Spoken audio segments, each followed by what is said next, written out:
इस mini video session में हम आपको कैसे एक character at a time get char द्वारा रीड करना है हम आपको समझाएंगे। सबसे पहले हमने डिक्लेयर कर दिया नेम एरे साइज 100। मैं अभी आगे समझाऊंगा कि हमने इंटीजर वेरिएबल आई क्यों डिक्लेयर कर दिया और हम कैसे यूज करने वाले हैं। अगला लाइन पे लाइन नंबर 7 पे pointer to a character type of data हमने वेरिएबल डिक्लेयर करा दिया और नेम एरे का एड्रेस पीटीआर में हमने असाइन करा दिया। आप समझ सकते हो कि नेम का एड्रेस अगर 1000th एड्रेस पे स्टार्ट हो रहा है तो पीटीआर के अंदर 1000 वैल्यू चला जाएगा। ये 1000 एक एड्रेस वैल्यू है, इंटीजर नंबर नहीं है।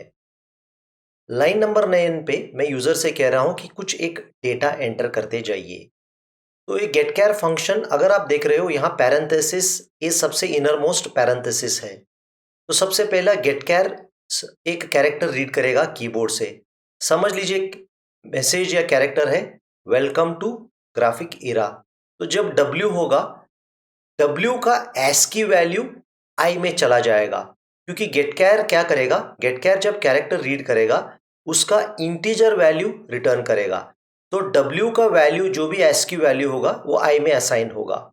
क्योंकि असाइनमेंट ऑपरेटर एक वैल्यू रिटर्न कर रहा है तो आई का वैल्यू जो W है वो इससे कंपेयर होगा एंटर कैरेक्टर से। क्योंकि आई का वैल्यू और एंटर कैरेक्टर नहीं है तब हम क्या करेंगे, 0th लोकेशन पे, क्योंकि पीटीआर 1000 लोकेशन पॉइंट कर रहा है तो 1000th लोकेशन पे आई का जो भी वैल्यू होगा ASCII वैल्यू ऑफ W वो कॉपी होगा। अब हम पीटीआर को पॉइंटर को बढ़ाएंगे तो पॉइंटर 1000 से 1001 हो जाएगा। अगला कैरेक्टर जब हम पढ़ेंगे वो वापस आई के अंदर असाइन होगा और आई ये जो रिजल्ट होगा नॉट इक्वल टू के साथ, सॉरी, न्यू लाइन कैरेक्टर्स के साथ या एंटर कैरेक्टर के साथ कंपेयर होगा। क्योंकि अभी भी एंटर कैरेक्टर का बराबर नहीं है, 1001 लोकेशन पे आई का नया वैल्यू कॉपी होगा। इस तरह पीटीआर बढ़ता जाएगा। जैसे ही हमने एंटर की दबा दिया ये दोनों कंडीशन फॉल्स होगा और हम बाहर आ जाएंगे। तब हमें पीटीआर जो लोकेशन पॉइंट कर रहा है उसे नल कराना जरूरी है और आगे हम प्रिंट करेंगे लाइन ऑफ टेक्स्ट और नाम प्रिंट करेंगे। चलिए इस प्रोग्राम को हम एग्जीक्यूट करके आउटपुट देखने की कोशिश करेंगे।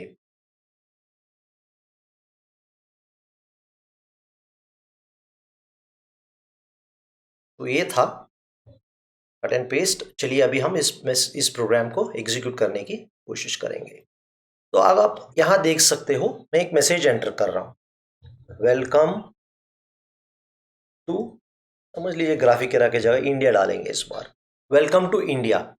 अब मैं एंटर की प्रेस करूंगा। जैसे मैं एंटर की प्रेस करूंगा पीटीआर जो लोकेशन रेफर कर रहे हैं उस लोकेशन में नल ऐड हो जाएगा, क्योंकि ये कंडीशन ट्रू होगा। नल ऐड होने के बाद हम नेम प्रिंट करेंगे, यानी ये पूरा मैसेज वेलकम टू इंडिया आपके स्क्रीन पे दोबारा प्रिंट हो जाएगा। तो आप देख रहे हो line of text is welcome to India. एक चीज आपको बताना बहुत जरूरी है, अगर समझ लीजिए हमने ये पैरेंथेसिस हटा दिया, अब आपका प्रोग्राम सही नहीं चलेगा। क्योंकि क्या होगा, सबसे पहला गेट कैर एग्जीक्यूट हो सकता है। ठीक है, गेट कैर जब एग्जीक्यूट होगा, गेट कैर जो भी वैल्यू रिटर्न होगा वो कंपेयर होगा न्यू लाइन कैरेक्टर से, क्योंकि नॉट इक्वल टू का प्रेसिडेंस असाइनमेंट से ज्यादा है। क्योंकि नॉट इक्वल टू का प्रेसिडेंस असाइनमेंट से ज्यादा है तब इसका रिजल्ट आइदर होगा ट्रू या फॉल्स। तब क्या होगा, अगर ट्रू है नॉन जीरो वैल्यू आई को असाइन होगा। ठीक है, तो इसी कारण आई का वैल्यू आइदर केवल 0 और 1 होगा और 0 और 1 दोनों नॉन प्रिंटेबल कैरेक्टर्स है। तो जब हम प्रिंट करने की कोशिश करेंगे तब आप देखोगे कि स्क्रीन पे कुछ आउटपुट डिस्प्ले नहीं होगा। तो चलिए हम कुछ मैसेज करेंगे, टेस्टिंग गेट कैर, ठीक है, सॉरी गेट कैर, पता नहीं, ठीक है गेट कैर, ऑलराइट। तो चलिए अब देख लीजिए आउटपुट पे कुछ नहीं आ गया, क्योंकि आई का वैल्यू हमेशा 0 या 1 था। 0 और 1 एस की वैल्यू स्क्रीन पे हम डिस्प्ले नहीं कर सकते क्योंकि वो नॉन प्रिंटेबल कैरेक्टर्स है।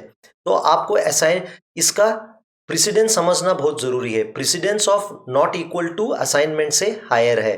तो जब मैं ब्रैकेट डालूंगा तब क्या होगा, पहले गेट कैर कॉल होगा। गेट कैर कॉल होने के बाद उसका वैल्यू आई पे असाइन होगा। क्योंकि असाइनमेंट भी एक ऑपरेटर है, हर ऑपरेटर सी में आपको एक वैल्यू देगा। तो ए ऑपरेटर क्या देगा आपका वैल्यू, एस की वैल्यू ऑफ आई या इंटीजर वैल्यू ऑफ आई समझ सकते हो। वो कंपेयर होगा नॉट न्यू लाइन कैरेक्टर से, क्योंकि वो not equal to new line है, एंटर होगा इस लूप के अंदर, आई का वैल्यू स्टोर होगा और जब हम मैसेज प्रिंट करेंगे सही मैसेज प्रिंट हो जाएगा।